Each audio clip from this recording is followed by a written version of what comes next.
nti o de eba no abrantie bi wo Grand Bassam boss ma sports to yan komra ko people timi ko leave ai so mo ko leave anopa ya na me ko gine do man nkuro besi tanko ayu besi ni so a no de across border no onim say Asare Prince ono Grand Bassam so what Grand Bassam da ne ko do abro no nti one de buy say papers ni no mo ko leave ti be 1 month ni me say still pending friend busa no okay na bede na ne kala sa watara ka bonu wodru ya bonu dewru ana yura jo mama bede na ka daily graphic na chronicle ma bonu dewru people they be still maintaining ukoko dibu abriya ho daily graphic no nam ka kirawo ho daily graphic ni abriya ho people mu hino no okay mama ozidi o ya ma check it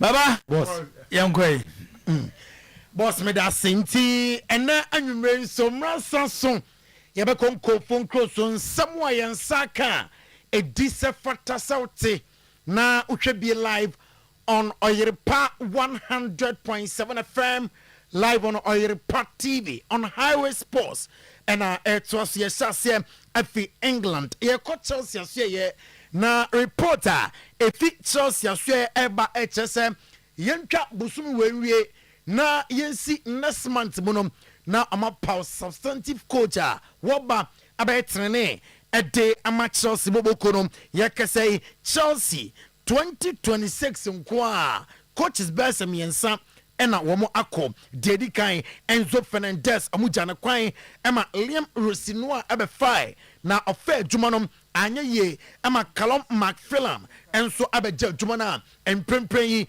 eye Callum McPhillam ena eye adwuma ede ama club no yekasei okọ Chelsea under Bruco ownership omaso ya for 4 years omatima dinom 9 coaches and omatima ejomo kwan ombesign afa another coach na be 10 na uko Germany Daniel Sibet and obe officiate the Champions League final between Arsenal and Paris Saint-Germain Nyankopon boa May 30th ewo Budapest. Sibet 10th Champions League match of the season in a third consecutive knockout stage gamer. Arsenal abonyina wajemu etimi ato ayerema. Now a Paris Saint-Germain against Arsenal. Daniel Sibet and ebejemu as center referee Osha Paris Saint-Germain. One player wajebwa Ukraine said was to America a fun 10 wa ho aya Kwalaskelia na se oba Arsenal Gabriel Martinelli nom adiane mfasa Leandro Trossard na no krone ne yere jai edia sempi ena aba diete etem se Arsenal team nom monitor Kwalaskelia said that bia akwanya ba wombe fanom afi Paris Saint-Germain na fa be adwuma ama Bobo Korom yanko Manchester United amasue na reporter ekute enumrei HSM minimum of 5 signings and Manchester United ebeye ningina monisa Michael Carrick aka ede a champion form se obehia midfielders miensa afe left back obehia backup striker na afe wape new goalkeeper obe provide support for Lenny Semensa yere sansem no etu onim enne anopai Junior Thibaut Courtois womu probi amana betena chi na Jamie Carragher se Arsenal are likely say English Premier League no wombeje na ose recent days say Arsenal eje the English Premier League na afia recent days ope club omomotembonom elfem o compared to Pep Guardiola tima ejeje Premier League no eto so to Arsenal team we are Arsenal Jerome our fem kakra ene Jamie Carragher nsema odi etudwam ene anopay Mikel Arteta adwuma na wayedom aso Arsenal form empanimfo eni diayati anwumrei echese Mikel Arteta empanimfo ene no edi nkoma likely say obese ne contract ama Arsenal bobokorom until 2029 na oye adwuma edi ama bobokono ebansa ebe taking about 10 years na oye adwuma ema Arsenal bobokonom noni madoa kese de ntia ofi Chelsea eba Arsenal nyina eye trophies enti nyewanwa safi amo fighting for the English Premier League aye possible say won betimi ade na amo fighting for the UEFA Champions League and also aye possible say won betimi ade yamfi England na fe yanko Spain and kodin komo e was Spain enra e was Spotify Camp Nou FC Barcelona eti Real Madrid eboma ekamienu a woman timi antibie into 2025-2026 in La Liga no aye woman and etimi advance at champions no can say and a trophy parade ekoso den na Diego Pablo Simeone aye manager Emma Atletico de Madrid or their tutor or se Barca or they were candidate se amukuta good team and on so clear abaka se we are saying among and about fine football among the money deserve se among winning a fee Spanish Primera Division Santander na Hans Flick and a car Hans Romanic ebona baso or say a juma why with Barcelona no we are Barca near a dear was se wukani se thank you a sunset baby befa team ni fie any team na hu here na a team akom sikasam bibi ankoye nanso oban no for 2 seasons watena Madrid ani so was say classico no kwa wini a e defo from at the Catalonia forum enti odise fata sa amo ebona baso na meko Brazil sisia onim say Brazil 55-man squad omo jaba bonten we FIFA na ma ho kwanya se obedi kan at the 55-man squad aba bonten 55-man squad no obe choose players that be call World Cup afim ekoba ne say that bia obi kokopra na odi na ba replace the opera no nyeza fe ene de player na eba na on camp provisional squad no na documentary bia for plenty omo squad no eda so nama eka squad no na pre-list FIFA World Cup squad for Brazil no strikers no aye Vinicius Junior Real Madrid Neymar dos Santos Junior ono ewo Santos wanya call up Hendrick ewo Leon oye Madrid player obo ama Leon Rafinha ewo Barcelona Matthias Cunha siakai ema Manchester United Luis Henrique ewo Zenit St. Petersburg Gabriel Martinelli siakai ema Arsenal João Pedro ewo Chelsea William Estevao ewo Chelsea Ryan siakai ema AFC Bournemouth Anthony ewo Real Betis afe Igor Thiago siakai ema Brentford Pedro ewo Flamingo Richarlison Di Andrade siakai ema Tottenham Spurs Igor Jesus ewo Nottingham Forest and a Carl George onom ewo Cruzeiro na ocha midfielders na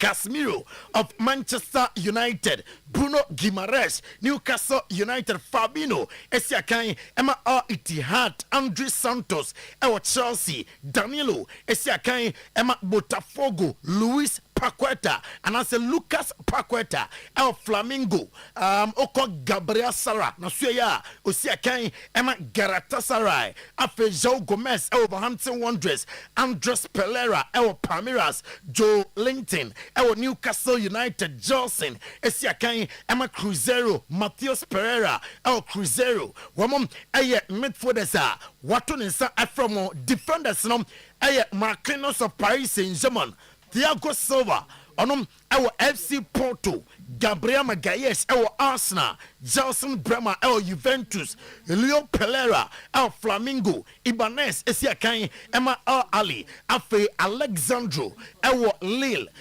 Fabricio Bruno ewo Cruzeiro, Berardo Esiakai Emma Paris Saint-Germain, Afe Victor Rios ewo Girona, Murero Esiakai Emma Nottingham Forest, Wesley ewo Roma, Danilo Esiakai Emma Flamingo, Afe Pablo Henrique ewo Vasco, Afe Vitinha, and I say Vitinho ewo Botafogo, Alex Sandro ewo Flamingo, Douglas Santos ewo Zenit, Luciano Juba ewo Bahia, and a Carl Henrique ewo Monaco, Kakai El Cruzeiro and Carlos Augusto Esiakai Emma Inter Milan goalkeepers no aye Alisson Becker of Liverpool Ederson Siakai Emma Fenerbahce Bento Ewa Al Nassr Hugo Souza Ewa Corinthians Emma John Ewa Nottingham Forest Carlos Miguel Ewa Palmeiras Wemo aye 55 preliminary squad Oko the Don Carlo Ancelotti asuya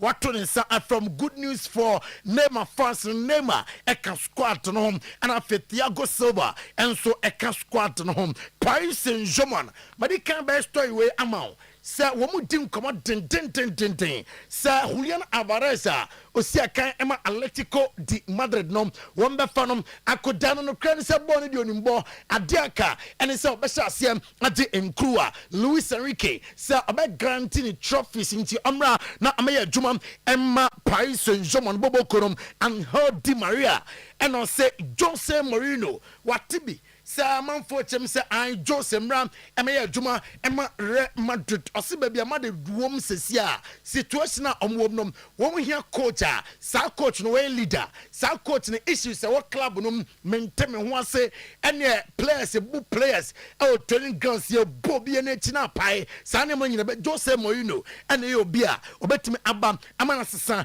team no owie no chem se ha sa wo Kylian Mbappe ono kran wanwa sansantwerefo bi ehyehyehye manfo se ai mo de monko online so monko po se akwa no so free team no o say Kylian Mbappe betna eno yanseba Angel Di Maria ati atudwam enne anopai Ronald Koeman de atudwa se sabansa form ejai Marcus Rashford ema no kwa won be regret papa o say am activate the clause e contract no na fe onya permanent player ema FC Barcelona Cristiano Ronaldo Otinam obetime awin the first league title with Al Nassr ninginam and say on El Hilal abebochina warenia wade Saudi league no Nico Williams pra na for 3 weeks abetina fie ontimi sia kan emfa emma bobokwa womudin ene Athletic Club Bilbao doctors ne work assiduously said the ombeye na fe ne ho ato na fe wabeye adwuma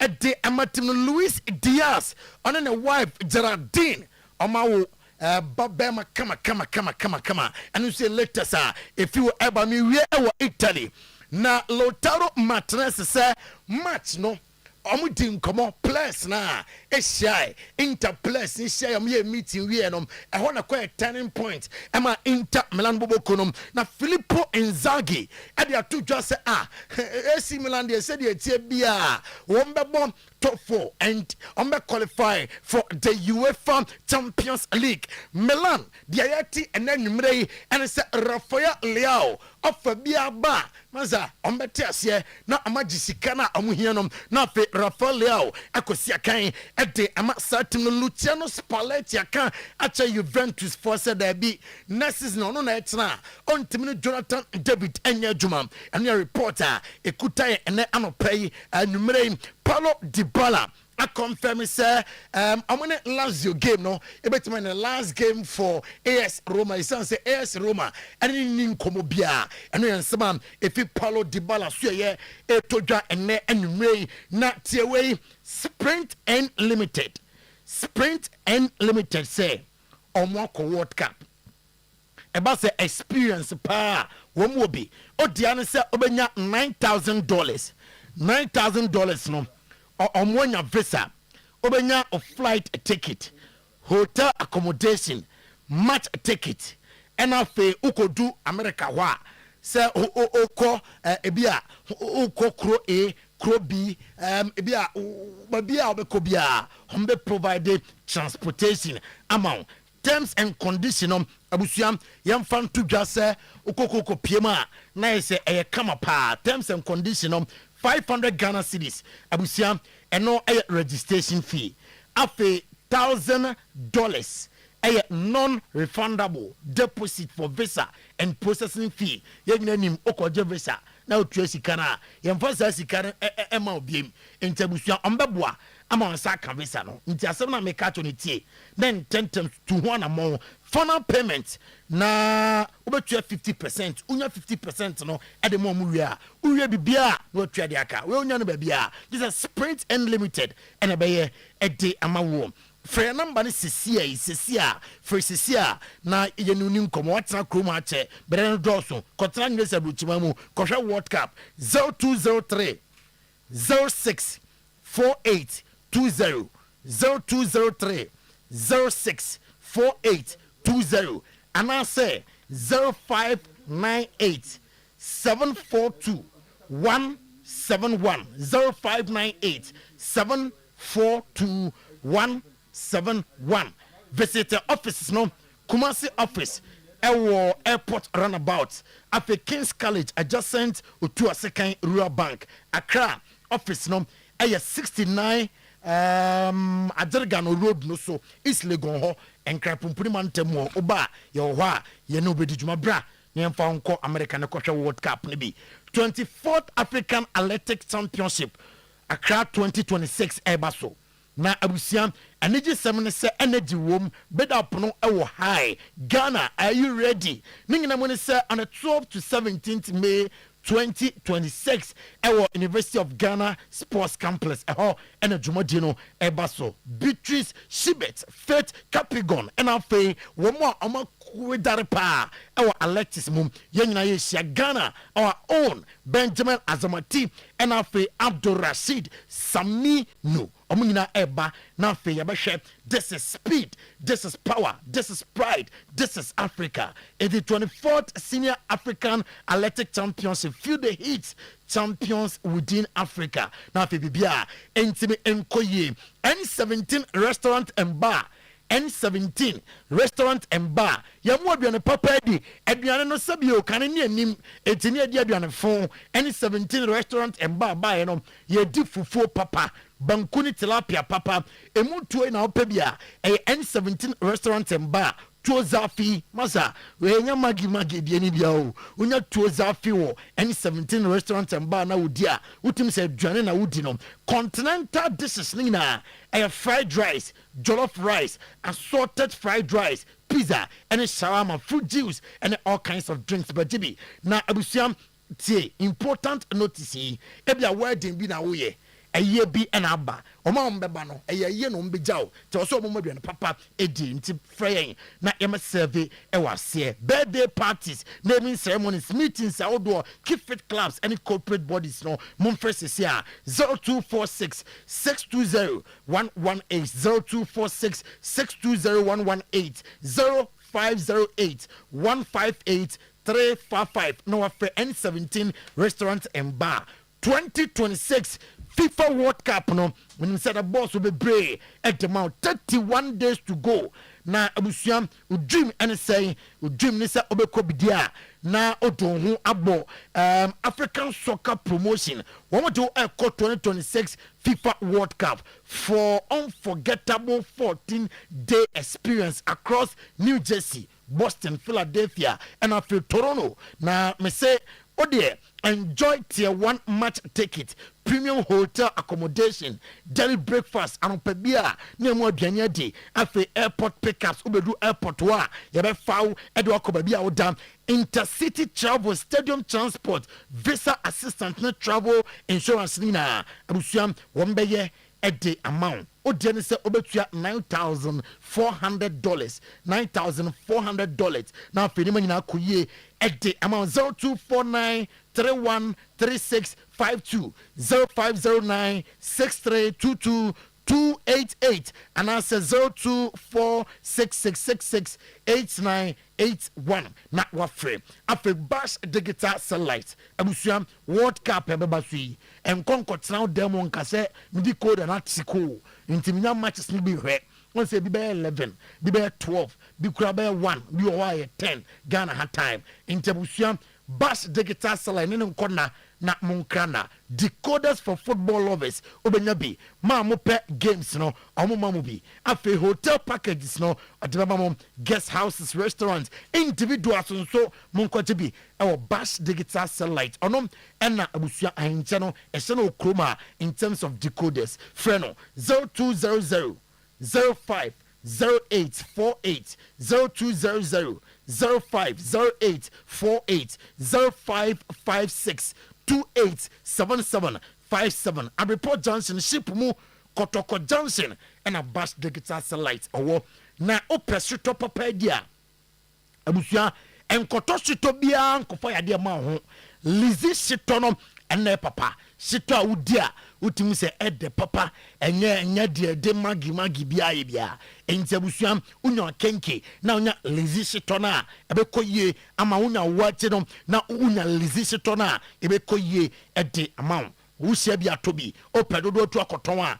050 168 3344 0501 68 3344 and that's 0501 550998 na wafe lizi shito na bibia koye amount kojo reko Royal Enterprise on the day reko heba Mr. Ababonten pressure pan wo so a enye nom reko heba Mr. Nibi Koko reko heba Mr. Bituase infections bi na do kro wo menstrual disorders afi opesa honam na efe general well-being usisi na ya osa na wo so a reko heba Mr. ebeboawo abusuam ensan reko heba ho Koko Tobi mese udu promise herba dum ha ye wa ha afi nkoko Central Market ehonso ye ho Uteke FM ye ho PFA Pharmacy New Tafu Road no so ye ho 0244 470067 0248 672271 na wafre na bibia koye ama perfect skin and body therapy abusuam omo yi pimples nyina afi wanim stretch marks na ebeko na nso abe na ebefi honam afi tattoo no ombepepa ama afi opese omo slimming body no wafuso opese omo teso body enlargement flat tummy perfect skin and body therapy ama perfect skin and body therapy will help you solve all your problems in terms of skin. Kumase Boshan Abraham Johnson Accra Osu Akwaje Park Sita House first floor and Atakra the Kitan Johnson Episoft Lodge Hotel 0553 3129 110272453535 na wafre abusuam womadama ena omde asia konkon a yede highway sports no esomo ene anwumre boss player yede nkofon cross nsem no esi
FM. Okay. 31 days more to the World Cup. The German akwaba bibia bokode. Aka uche new city mami amepem say aha move to nti yene sama me why. Ko ho mami why? Aha.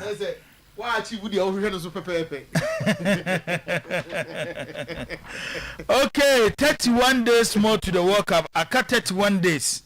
Na FIFA World Cup no shase 31 days. 31 days. Na eduasan bako. Na FIFA World Cup no shase. Ewo Mexico Canada and the United States of America. Ejebo. Wake up here, baby. A year draw, no. I can't add the Asabako. Ain't he said, oh, Fano, say, before. Your calendar no nasa offer the days in the year. Not just say, Bosumi ye and Eduasa. And na deba kundaso. Inti aka na Eduasa ne dakro. Pepe. Not just say, I can't say Bosumi ye Eduasa. Na ka ne dakro pepe. Not just say, wake up no. Yes. But I 31 no neka ho na say what na. Ene 31 bi mu. E china say ene no mfa say 31 days pepe. Naka 30. Any I say aka 30. Nyanka 30. There be another say you done. We dey we done. Obedan we we done. And then when I do tie, we done. Ye. Eti ye had 31 days more to the World Cup. Said the dan da ye cano. The World Cup diary. Oyerepa ensue. Oyerepa ensue. Yes, Oyerepa ensue. Ensue. Yes. Na. Ensue keke. Oyerepa ensue. Yes. Who say you ensue? And you won't ensue. Yeah. No mum. We die. Oyerepa ensue. Oyerepa biya no. Say niura. Akọ apro. Na oba. Na mrebrem jo. Oba be dufia. Oma na kwaba. Oma na tmasi. Boano ma se bia na tade bi na so be yasen ba bia. Wa pensupa bia mananum. E de adwojo ne ho na koma. De adwojo ne ho. Na afi no wo de aprobomu amane abo. Se ye to ne pono. Wa to ne pono. Yes. Na wo ye oba warefo na obese wa ware so a. Ukunu wa pie a wa kwa adwuma a wa ba anwumre no. Wo de na aduane so to ne pono a. Ese o de pension so. Esiesia ware. Wonim say wo de ka ho no. E ma ware tumpon. Wo de ma message me enu ba miensa. Yes.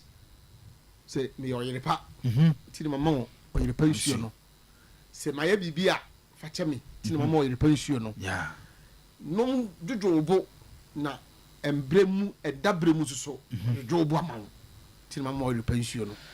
Said the dane da ye ka no. Se nipa da sani bia ansa na dane be kwa wiye no wanum nkura no nsuo no botu ye kura ye eso onum 5 ana 6 enum ana nsia na wo hewe so akona we kwa enum nya di o akona na asa kono keke o ma hyehyɛ kono keke me ko so me ko di ho dance se na mudi jam kwan ye beja kwan bi juri se green light no o ka se dia tap no ye beja kwan akwaje to mi di wesi wo ye be mo akwa judi wo so ame no shake wo do Oyerepa be wo do Oyerepa be kwa judi wo do Oyerepa be kwa judi o se do si num yesu kwa no di ho dance ye ti na msim bi ye frano nsuo mu be kwa yes nti wa wo na mawia so na ohia nsuo e di adwodwo wakoma Oyerepa nsuo o madama ene de World Cup diary no ebro ba bibia wo bia 31 days more 31 days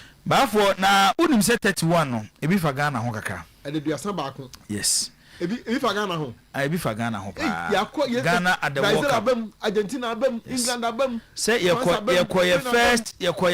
World Cup your first World Cup your no 2006 ewo Germany but unim say Black Stars your first World Cup qualifier see ko try see be see ko World Cup you started here towards the 1962 World Cup in Chile 1962 yes and you could try see ko akohwese you betin qualifier you ntimi qualifier till 2006 and now you qualify for your first World Cup here Germany now on say before the last World Cup you born no 2002 Qatar World Cup you born 4 years bia World Cup tournament since it started in 1930 4 years until second World War by you born 1938 World Cup we yent me amobie ma ekopem 1950 but if you walk on 4 years bia you born World Cup now when you say Black Stars your last go share at the World Cup the last go and say ansa na ye boy ya chese World Cup ye nyam obi e de be ko 2026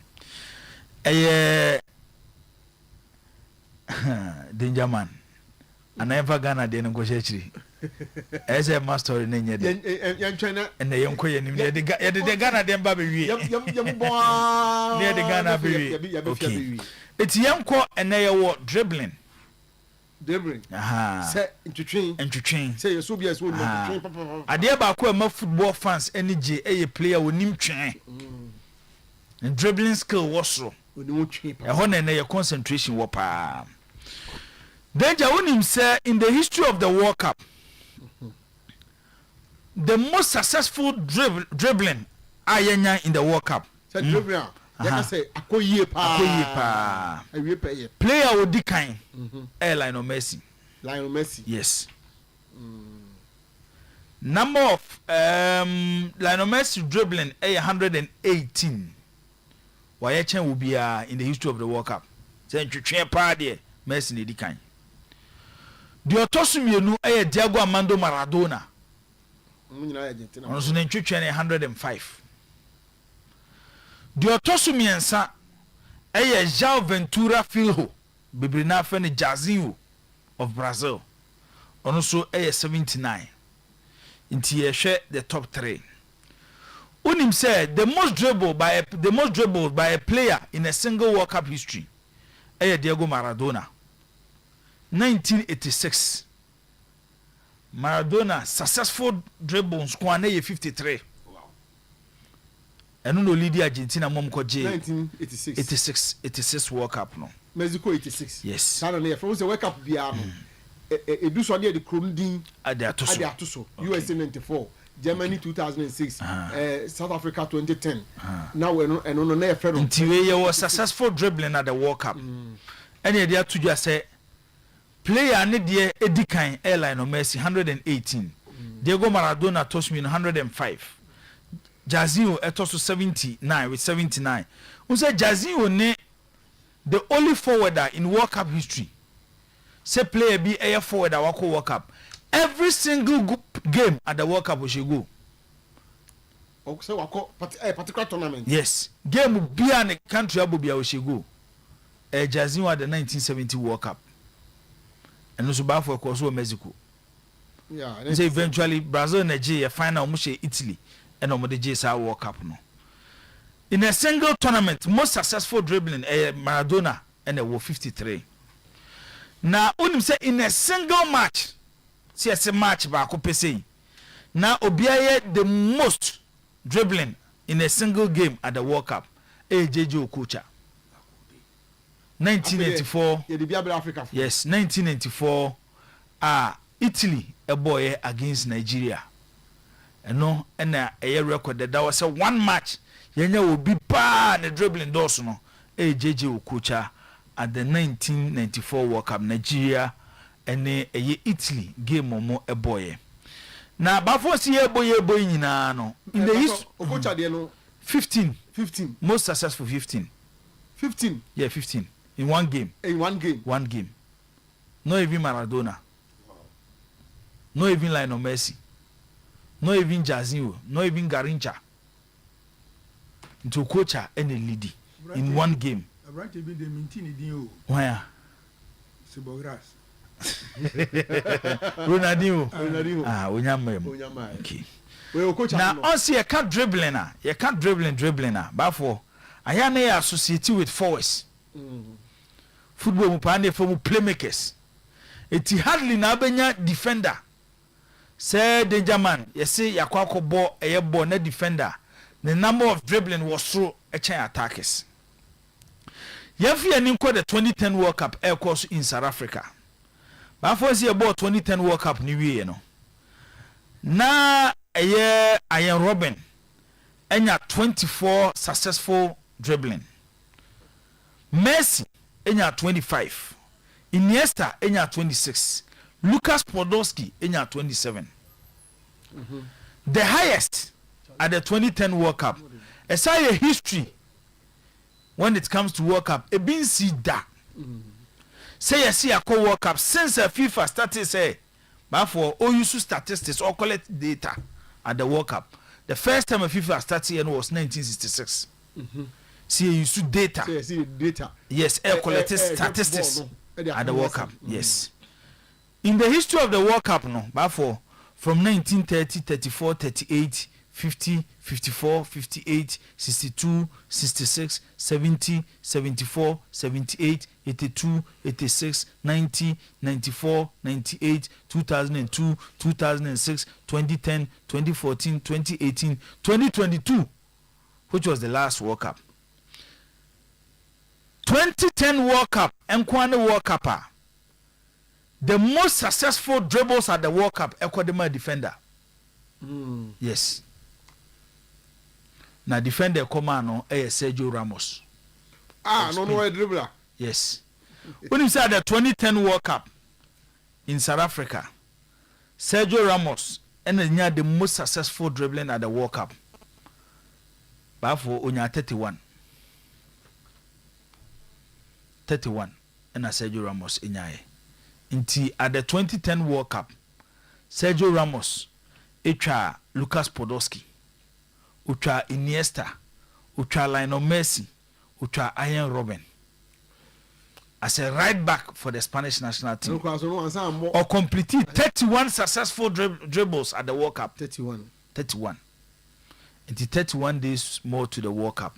So. Yes. So. Yes. And I follow on Sergio Ramos. And it was 2010. Yes. In South Africa. Yes. No defender in the history of World Cup. And I want more dribbles than Sergio Ramos. I will 31 at the FIFA World Cup. It was 2010. Of course, he's a legend of the game. Yes. Now, okay, Japan, Ghana and South Korea at the 2022 World Cup. Okay, is our game. Okay, score line. Nyande show me say 2-1 or say. Ye show me 3-2. 3-2, yes. Na your third goal na ye share no. Before Ghana ye be share sa third goal no, which was scored by Mohamed Kudus. On say your first goal I share against South Korea. Salisu ne share. Kudus share second goal and was share third goal. Na your third goal na ye share no. Before ye kwa share your third goal no.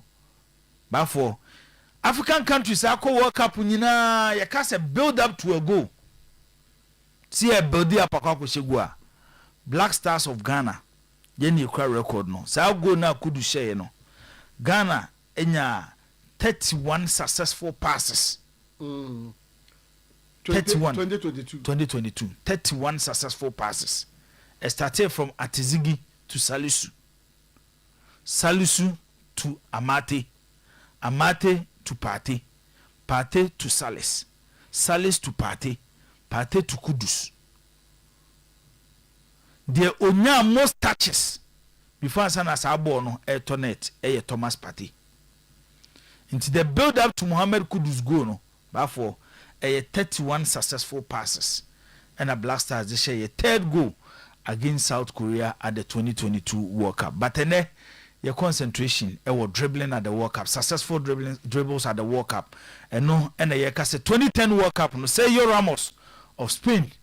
And lead in the history of the World Cup, you defender be a see a World Cup we na Njutwe onuna edikan Sergio Ramos Sadian at the 2010 World Cup in South Africa. Makumako Eduasa Ebako 31 and Sergio Ramos ye at the 2010 World Cup. 31 days more to the World Cup. Oyerepa Adama and the World Cup diary and the so ebesie.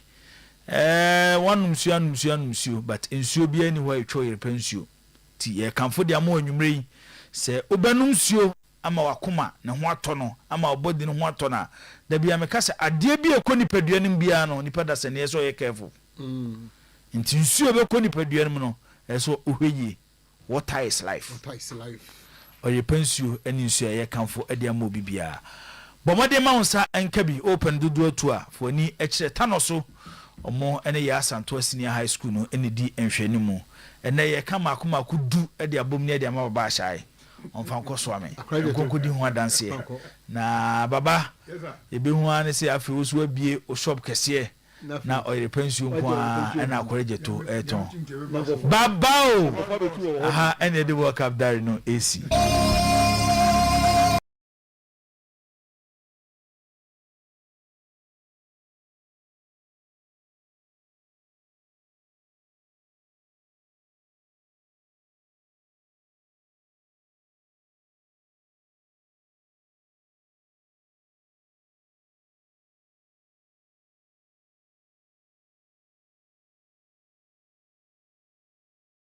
what danger man nka what baba shanka say we better kwa ba bibia boko de enyom ekoso kama de okay enche be ko baba shai ho na ye ne baba edi nkomo baba me ba se utawaso na utie opanyina ne din ede eye same nze wafa ayine de akwa akoto ba fufuru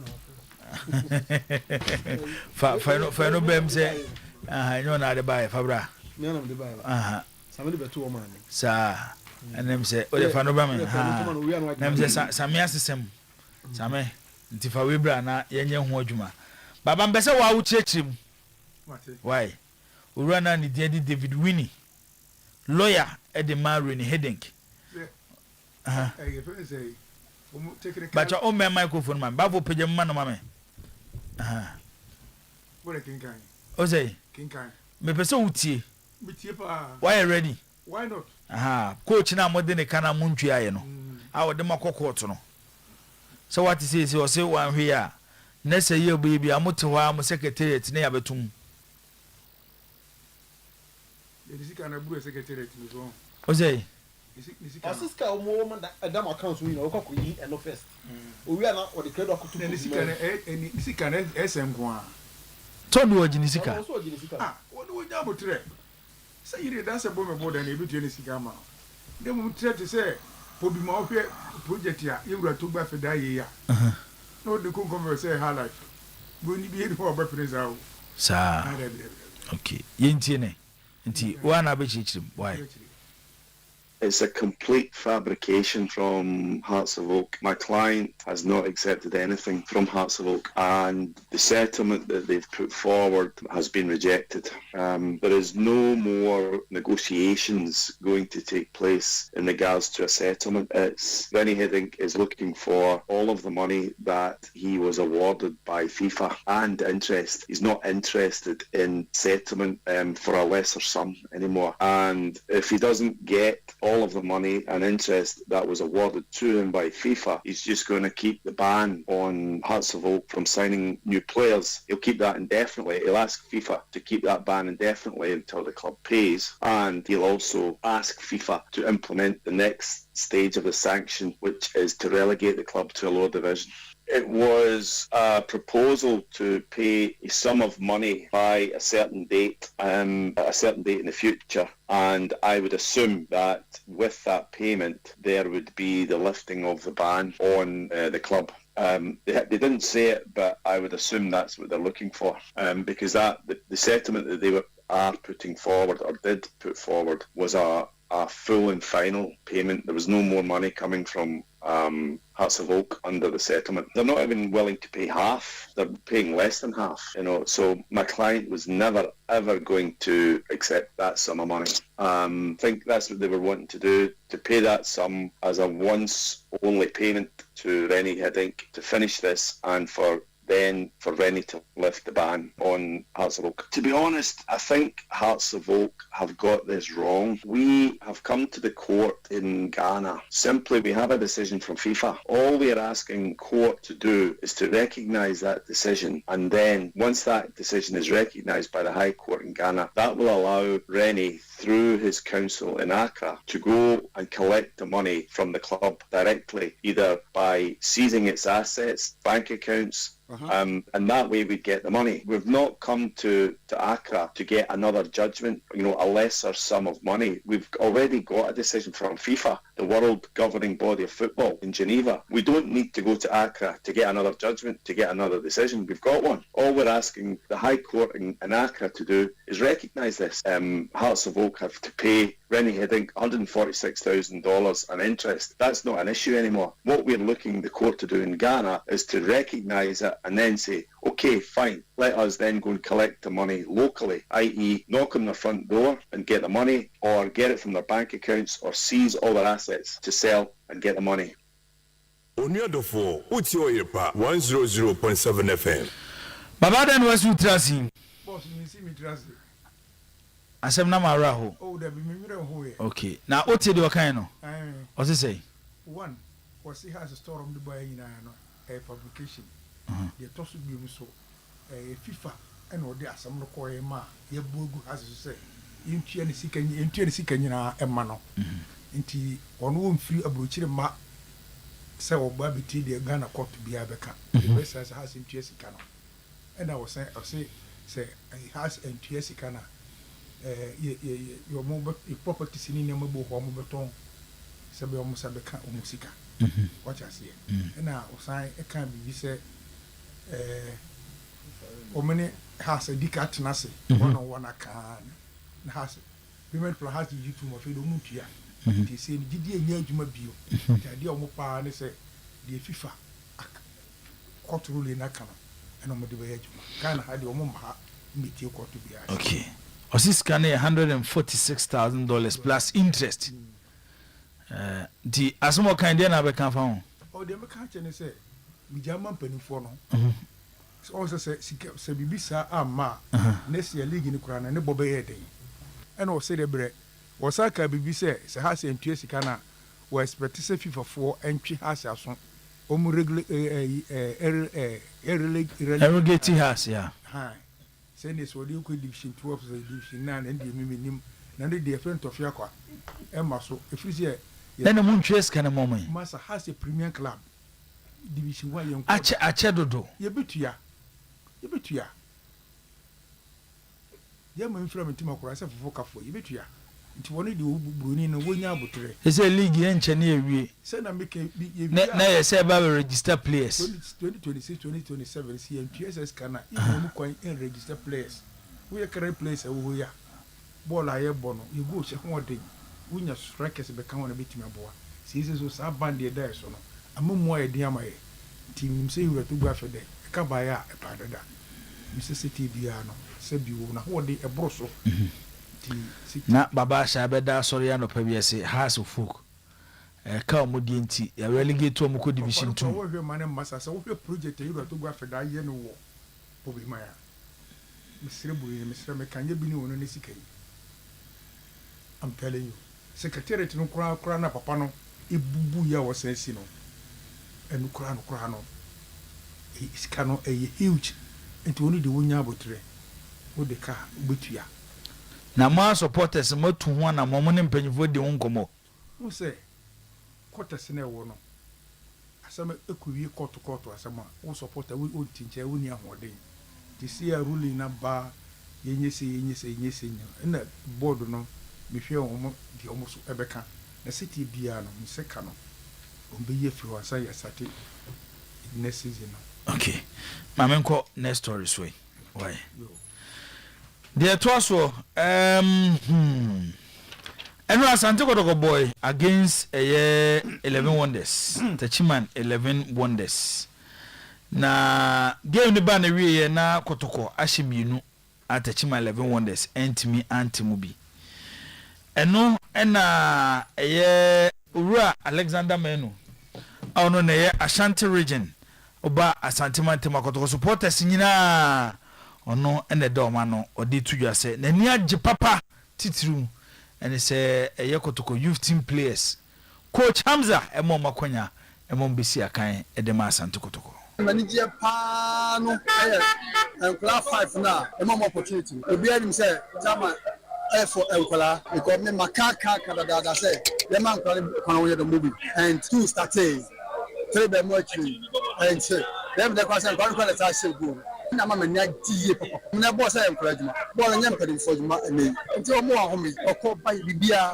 kama ya bo ma boss the young ones because sa abu na obotu no ne ma hwe the matches be 5 this season as o true bia chia na say dia na mo Lord Amo Junior ye ma perfect for I lost in the say ya kasi ya kai be because they say obobia don't put one way that than for catching no but o mo bell bo at fact mo bo me no me say junior team na ya create no enye for fluke ye da be boss the maybe nya wa rekini by impose Michael for swapia Sekam Junior ene omo makano so pepe enti yesempa be ka me kokra ne a motophobia o de ye mo ne better position ne fatophobia kan sie ni so o de ye mo for better position ne enwie na afem panin for the community nye den man panin for the team no because team ni dey ha again Alexander Menu Ashanti Region Circles chairman onso de ode atudwa eno no guest proceed from the gate say scanom say hey edion 10,000 Ghana cedis.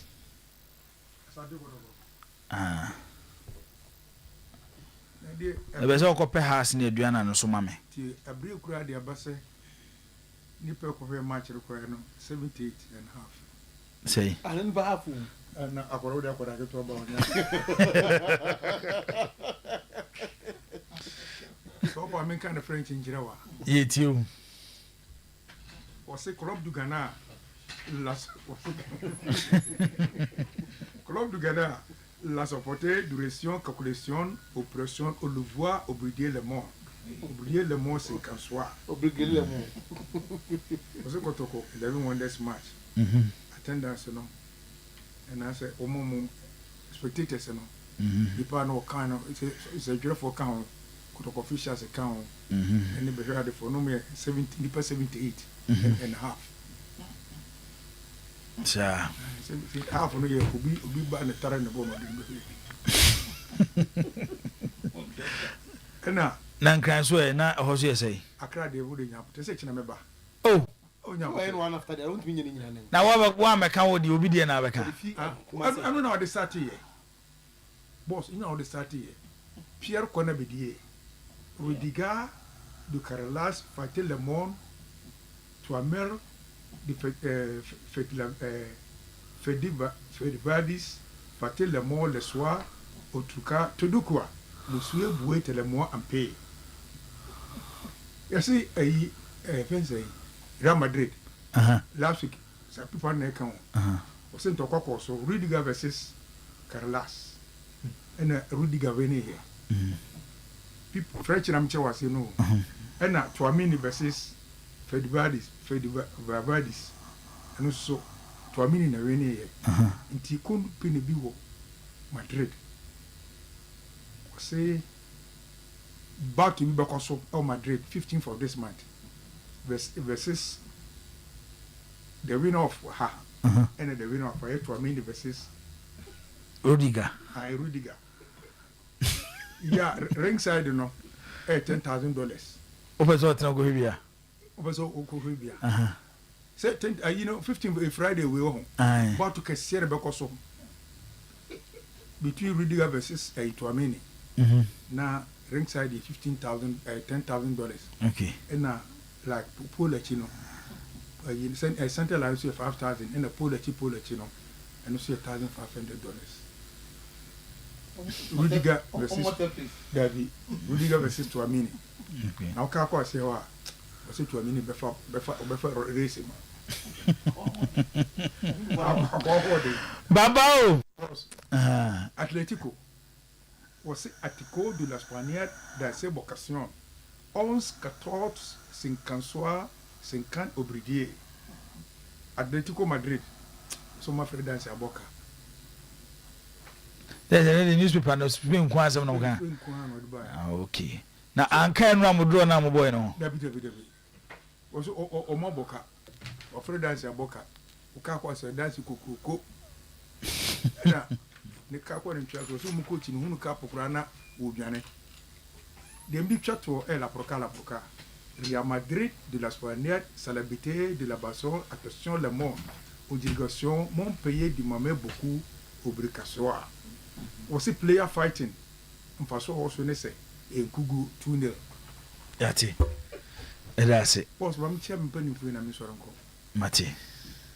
Dem no aso so has player bi super asa ka se nje ni na. Asemni. Bonya ball pa. Ya no Ismaila do mi di ma ne ni fence ko to boy player striker yi. O mu de no mai bi pa o.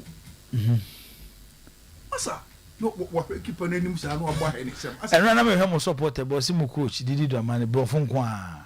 Oh, Didi Dramani di mintra mo na chi da. Fat won majuma. Won majuma na fidie na yi ya nya second round ya nya place strikers bian kan on ka se san be ba. And I said almost after the course has about 10 matches, home matches, Legon, and near Crossport Stadium. Nina has it to me, far, a different story. 10 home matches. I'm not catching all. Matches are mabo. 4 out of 10. A mood 10-year draw. I'm not catching all. A mood 15 air draw. Home quiet 10. Commercial 4 out of the home 10 now. Okay, the house league money. ebe toy na so a ne apra to atwene ebe toy na so ne apra to atwene masa very bad who say has any kotokoko form no and amagana so kai bibi no say has e dey say kuju to kotoko dey kuju to na say with that third no so that fourth who say with that third no that fourth eja nwan kari kuru o so no ma swap third and fourth na chefa eja nwan kari kuru ba mu mienu mugu mu ni ma se o enu ga say no tinam ga say has dey no kuju to a kotoko dey no kuju to na santo kotoko bebo match kuma say be na wo twimi nsene oti kotoko ni already so kachire me oti kotoko ni kotoko ani ye kura se mu di Africa Cup na mo bo Africa amenye bia kuma say a enti de wo musiran club no enkoyie ayi wo mo chairman akoko de be say manu no Alex manu ni se mo kan ko ano emfa se de ni de pass ye de nkoda na masa kotoko standard nye de wo keka no asante kotoko standard nye de wo keka no kotoko to already made has it already made enkoyie yem for solution to the problem obi tinkre obi tuma for car 9 asa no ba osu Abrahas now baba na draw e kina obeba do to ya me e kina obeto masa has ni kotoko my brother ese say ye page ye ho asante kotoko asama make me dance ni abas baba Rasport Stadium emra the dreams the Zamalek ba ha no ya media masade na hali ba Champions League so boka ya ni no be born ha VIP ho Zamalek for busa say asante kotoko hefa because so many so standard ne kotoko el hali mi da say el hali su ba mo official say they will accent o player wo mo busa asante kotoko na wo he the dreams ni media man and them dreams ni media man say kuma se no mobile say yan kan busa has he so ti o busa say so many say standard no en say group depend o classmate ni kotoko o classmate ni has akoba se ne has absent no kotoko so absent no say o busa obi the message be about in relation to classmate no whenever Baba Ashai is addressing kotoko he says Club du Ghana. But when he is addressing House of Folk, he says Club du Accra. Is he accepting or confirming that Kotoko is the biggest club in Ghana? Oh, totally no. Baba, o me ba no achia. Boss, biana. Okay, no time na ha. Was it Kotoko ne house o mo keka mo? My brother, and ukuru na meka kire wo no. Okay. Chia ne enkoy. Kotoko eko FA Cup na Champions League jam do ko soro dodo. And omu timi ko kuru semi final meka so mo bitie. Ti FA Cup no mo nyi bida. So what you see. Confederation de so mo nyi bida. And has so mo bati wi mu na afro mu nye. Okuru mu a. So what you see. Menya kwan kwa ko match ni bi. Ati Kotoko fonki ka omo. How person about Champions League? The Champions League the rest am be beat here. Wo mun kika omo. Club na dia ma omo no masa adwuma na omo ye na 3 weeks ni Kotoko din. Se bi de bia meti afidie so, won tia sa Kotoko din. Amasa ni kwase basa. Eni kwase basa Kotoko standard e wo soro. Has standard wo soro. Na ne ye gina tia hwi Koto wia ne ba wia ho na beje ne yonko tata. Mami chia na no se kofi wai. And also Isabel could form in Nana, Unquaso, Nana Yanquada. Nada Ben are the baffo, Nessia Bacona now. Okay, also what can be you? Nambia do Mamina and I be discussing. Bavo is all represent to her life. Now, Cochiana, as a Cochiana. Baba, yes, I read my name about for Nessia. And she do the Hobajumana. Nam charge of Prempe. Bashaka magazine P. I'm chair Dr. Amo, chemist. Okay. And last one year doctor. Amodankwa. Okay. Also confirmation. Doctor in the Supukusu town. Oba. Chacha. What did you want here? Babao. Be an old work on your bonum. We have written Digakra. No touch mine, no Oyerepa Hospital. na boy musician kanu nyo me hu bi ebitum obonyu boss no musician te uswa ma sorry ebo ni abron size ya me hu ama asisi me ba me hu ama asisi don't worry o the man be the boy man free take me duamono pharmacy wona sponsor anyum no abranti ko ni boy abranti bibi uso na ayi David me ba ati obonyu bebre what you say baba ye be sa to aso obe no amenhya sem fi ho na ye ni nkomo ensem de egu ho no amenhya sem fi ho the issue of youth team players na baba ohini ba kisi na meka no ohini ba kisi yes nti doctor Neso Poku me boni dia mo sa yinsu baba o doctor nyankwada obe de yanko Oyeba kisi na bo 11166 11166 lumba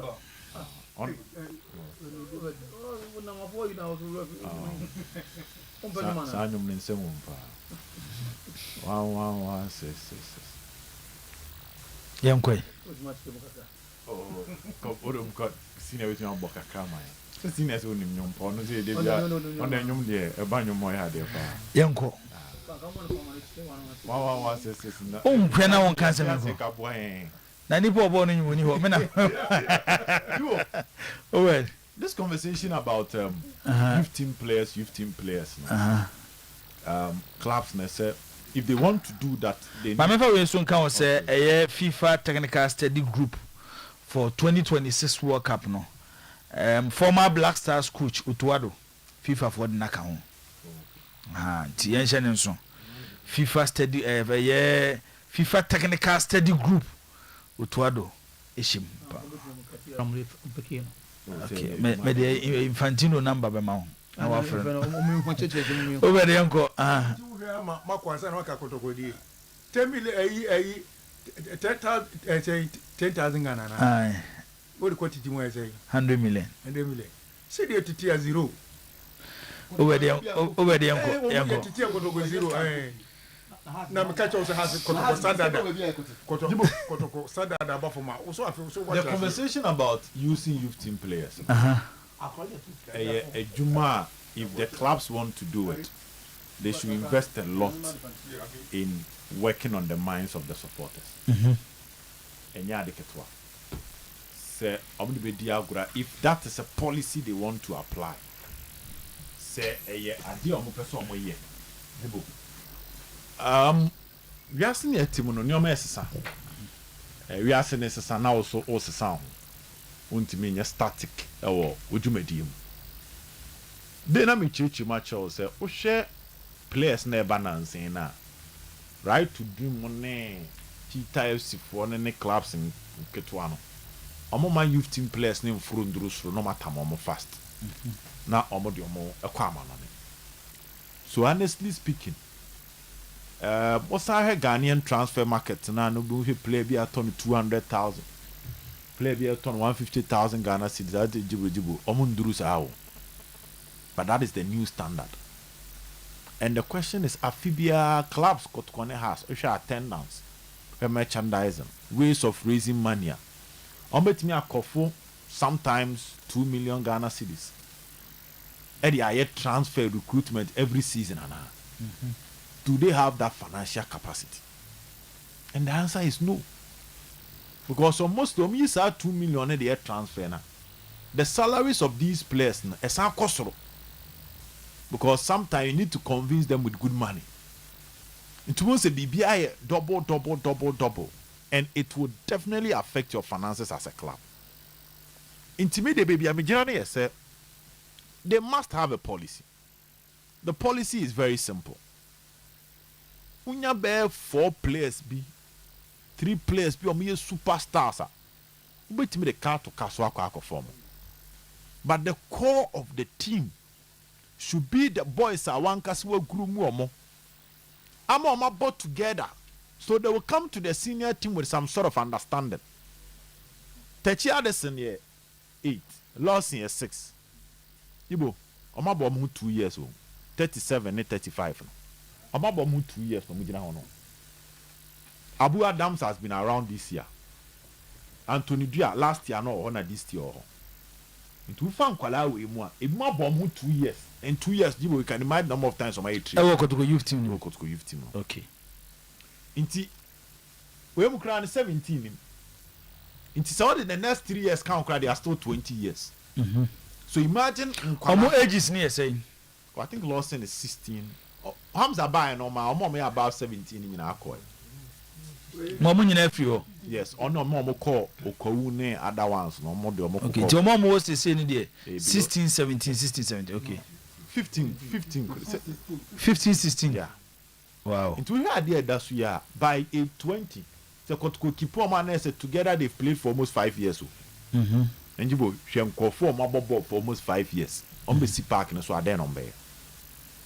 And that was the secret of Wafa. Wafa had a system. They had a DNA. Senior team need train and one a youth team in a year. Under 16 and one on year. Into Webe Shemua. Ebi as a senior player on a ball 2 years crown sana. Onunya promotion jano. So they had the coordination, they had the understanding, they had the chemistry. And you know one thing, boys need to be about kotoko. I'm the injury nearby. Because if you are clubs no more, no more prior and home ye.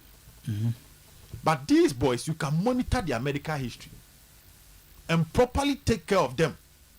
Our baba senior team no na onfa ni koto je ene ya ni na ene ya embe ye waka. That is one advantage.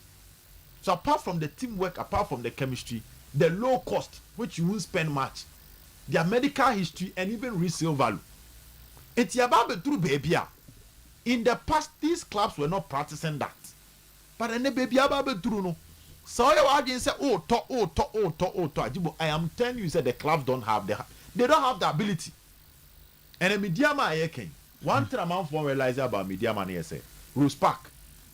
I'm fan Kalana no the Division 1 who Rose Park. Yeah. After 2 years no about media man. Now who chase. Okay. Tom Cross and Tom Mount. I'm on for if it's a Gold Stars. 3 years ago now Gold Stars here massive reshuffling of team no. So Bekaya. Gold Stars my best 7 to 10 players and I'm finding some more meaning in Akoi. And on Rukutu Nkwala. 2 years running. Look at what they are doing in the league. It all comes back to structure. The Abema Gold Stars bet me easy. Mediama bet me easy near say pressure ni ho. They can have their project. But Kotoko has pressure ho. And nunti say we asie ni ye. Nti nipa ni beba no. Na ni mu amia enough. And to get a proper coach for youth team, give them the resources needed, play high profile friendly matches, and may favoritism in terms of the scouting. You are getting the best. Nyoma odi more money and nyoma is kama. Ope kra mama starting bucketing raisers. Oh baba I had before Kotoko matches. So the osu edura on the class we almost eduru say mama bucketing go. What the team ni chemu mienu. Wow boys ni chemu mienu. Every Sunday be a mama baba answer na senior team na boss and the wow boys. Obi am fa bibia meto so. So that they get used to the turf. What is the first now hopa Kotoko under 20? Before senior team bebo bia na under 20 no. Omo di kan bebo. Selling. And san the senior team. And tomorrow say wo ko anim no. Unkoti 2 billion ko to player. Into beto into no sa no.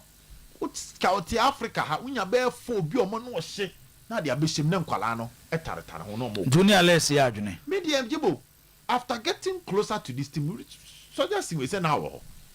Yes, our suggestion. After seeing the finances of Kotoko, the income and expenditure, Kotoko need the strength for that. The last 4 years, Kotoko need legal, but he plays our Kotoko. So imagine the last 4 years, Kotoko starting projector. Can the Sam Kwalano come me?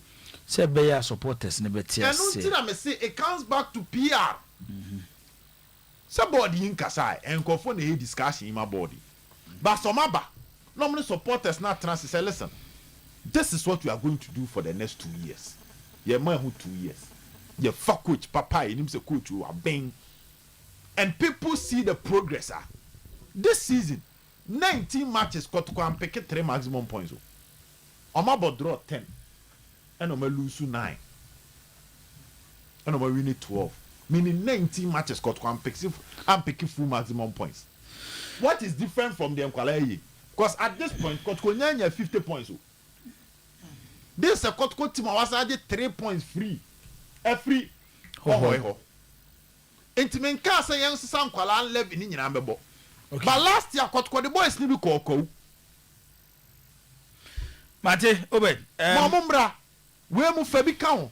Na kese form penny because no na baba ya yebo. Ni nyina ya how mbesi communicate to fans. Na ya yebo. Eno na betamu ebo na sambebo na amzate ebo. The strategy is how we can give the boys exposure, videos, data, international tournaments, international club partnerships. That is how Kotoko can generate revenue and also make the youth team attractive to talented players. Kotoko should develop an agent to just take care and promote the youth team players. And also a will be message out there about danger man mame intiwe. Obi say the youth team were playing curtain raisers during last season midweek games. The games are not born midweek no. No see youth team no omobo a curtain raiser. Okay. Boys is almost so. We say best mark na fit no complete senior high school. Techizo complete a bosomefra ho senior high school. Lawson so Ideal College e ho no complete here. Abu Adam so Atebubu senior high school. And Anthony says on so say to and that's all secondary school boys. Yeah. And you new say a fat mofra bakoto monye at the fro. But in preppy no or more bar, yarom beto impenning for night in kakranka easy or into the team. And see almost understudy na kotoko omonya yenya botre enti saa tam no se na wo no saa omokobo bo saa kati raise no na supporters na cost stadium ntem no ehu omo then they get accustomed with them enti se ye promote no be senior side already no yenim no enti inka kranka ben se on be household names e wo kotoko nim na kotoko spirit no so na ewura wo mo enti oginamu se wo si aka dia makotoko a we're a different player altogether. Dear Alex prescribe no, I think out of pain or whatever inti onya abutre kakra. Sa seemingly holistic wholesale promotion of everybody into Kotoko no. Boss say it is naga ono akra ha ombobo no. Kombeka say ono na ayama penifo atu sa na mo.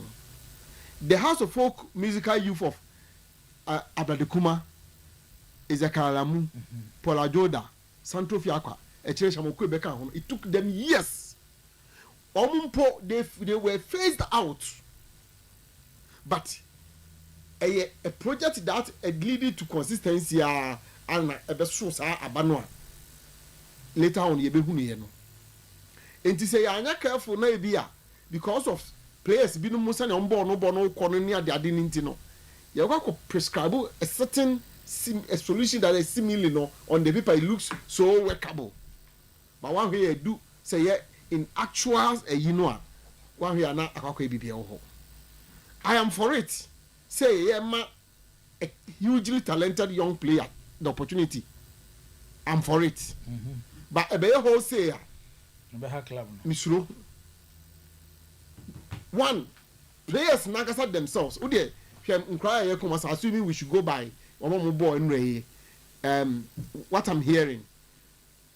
We were the 5 na ekoye, 2 starting and 3 bemu.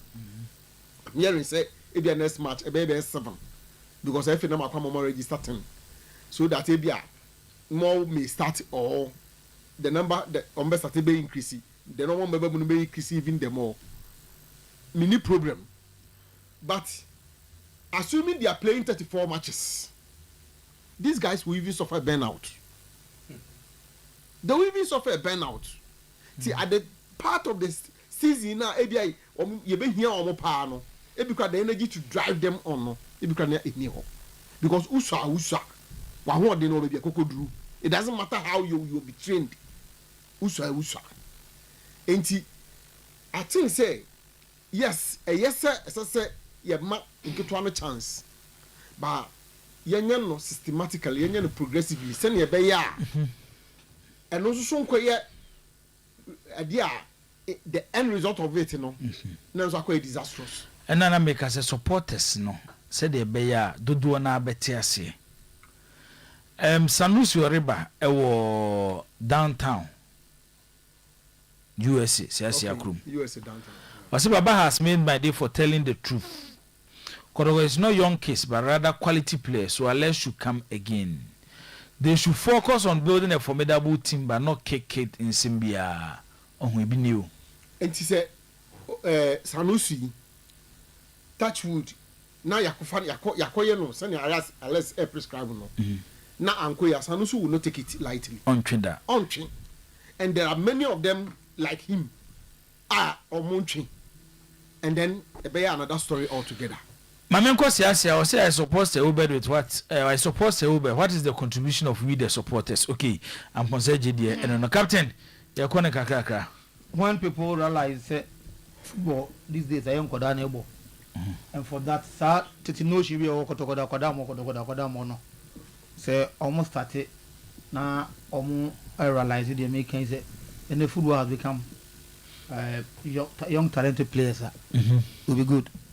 I want to believe that Kotoko they are not doing that because as a nipa bi hu hinti enyi say external santi akoda because say young players yet players properly no about Kotoko nyi na chance and you know under Herbert Mensah and meeting of secondary schools to the Eugene Adu Poku Francis Akwafo and them now were picked from school games but you made the big boys for Sunday Kotoko our example I bet me the actually say happen here na you be our ha no mo you know so they should do junior team no mo ni ye omo ni nko hu na omo proper coaching coach sounds and be hwe na odomu go through and they will come good and upon what can say they are after omo year for no for game for European market no they go to game and European market or the work of Biasa because untimi tete ade na wo de wo ni bi na de bia wo de wo ship out na de bia wo san ko top players e de begum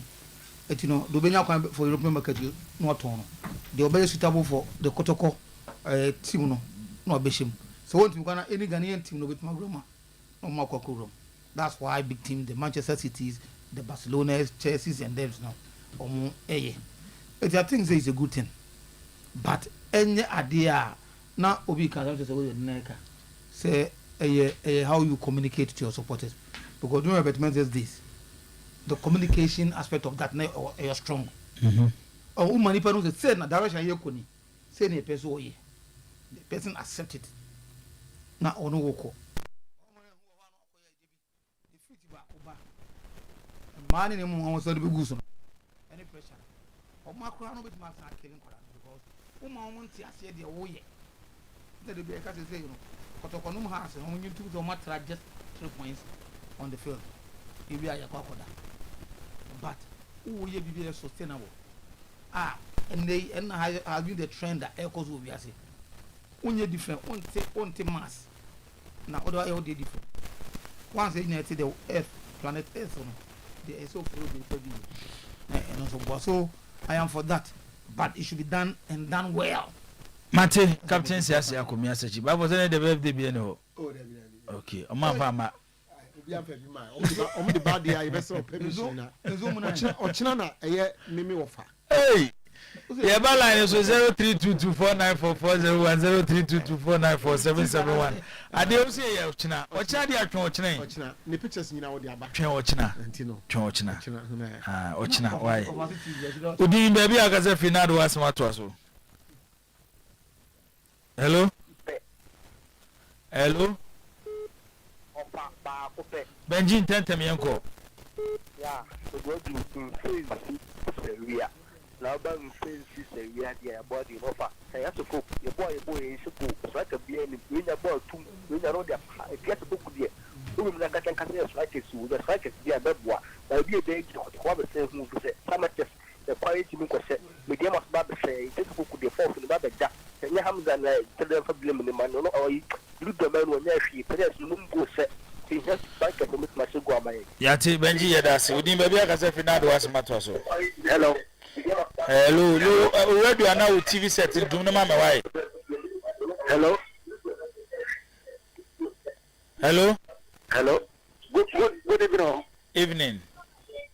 If I'm a baby, we can settle that. I will be with you.